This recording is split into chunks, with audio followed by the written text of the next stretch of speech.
The fool has always worn two faces. One is obvious, the jester, the clown, the comic relief, the one who slips on the banana peel while the audience laughs. But behind that face lies another, a mirror. Because the fool doesn't just stumble through the world blindly, he reflects it. He exposes what everyone else is pretending not to see. In that sense, the fool is not just an outsider to the system, he is the only one who sees the system clearly enough to mock it. He is dismissed precisely because he threatens the illusion of control, of order, of authority. We call someone a fool when they defy convention, when they act without calculation, when they trust too easily, or speak too openly. But psychology tells a different story. The fool is not defined by stupidity. Often, it's the opposite. The fool represents a raw, unfiltered state of being, someone who has not been fully conditioned by fear, shame, or the need to fit in. He is instinct before image. Honesty before self-protection. And in a world obsessed with self-curation and reputation management, that kind of person is both terrifying and strangely magnetic. In Jungian psychology, the fool is one of the earliest stages of the archetypal journey of the self. The tarot's fool card is numbered 0, not 1. It's a symbol of beginnings, full of possibility, risk, and naivete. The fool steps forward not because he's sure, but because he's open. He doesn't know the rules yet, so he's free from them.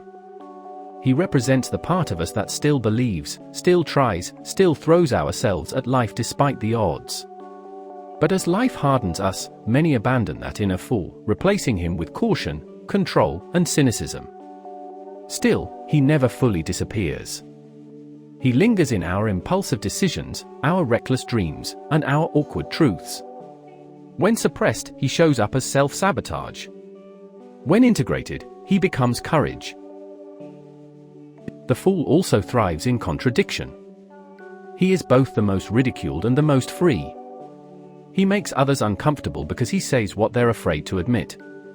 He is, in this way, a kind of holy figure, a truth-teller hiding behind absurdity. In Shakespeare's plays, the fool is often the wisest character on stage. In King Lear, it's the fool who gently mocks the king's blindness to his own downfall. He doesn't give commands or advice. He sings riddles, tells jokes, and plays dumb, because that's the only way truth can survive in a world built on hierarchy and ego. Socially, the fool is punished for breaking the unspoken rules. He's the person who laughs at the wrong time, who says what shouldn't be said, who wears the wrong clothes, who doesn't know how to fake it.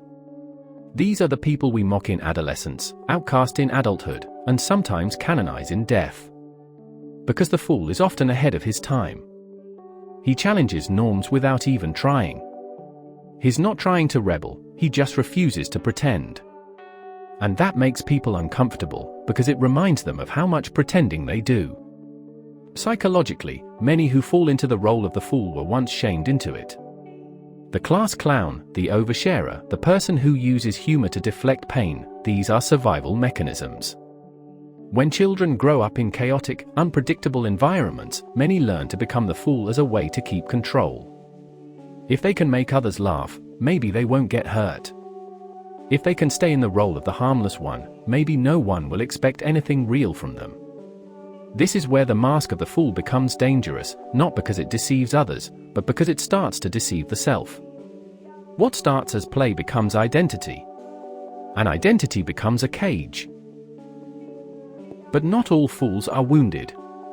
Some choose the role consciously. Socrates was a kind of fool. He pretended to know nothing, asking naive questions until the person he was talking to unraveled. Diogenes, the Greek philosopher who lived in a barrel and insulted Alexander the Great to his face, was a fool too, but not because he lacked intelligence.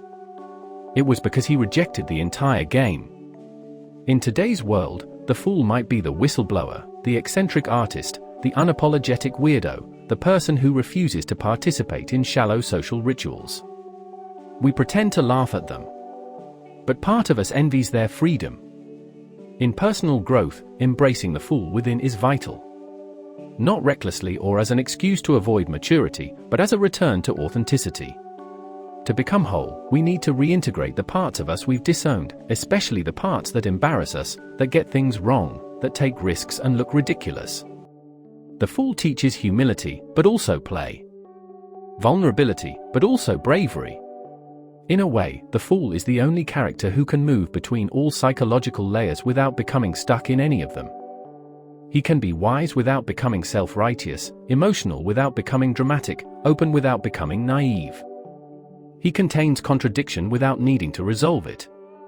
In modern life, the fool's lesson is even more important. We are living in an age of hypercuration. Everyone is branding themselves, filtering their emotions, calculating their words.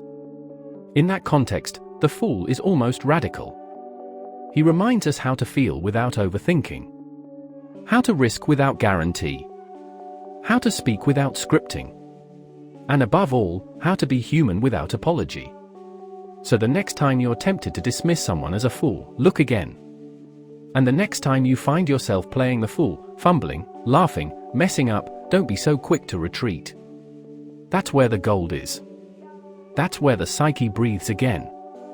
Because the fool isn't here to be earned.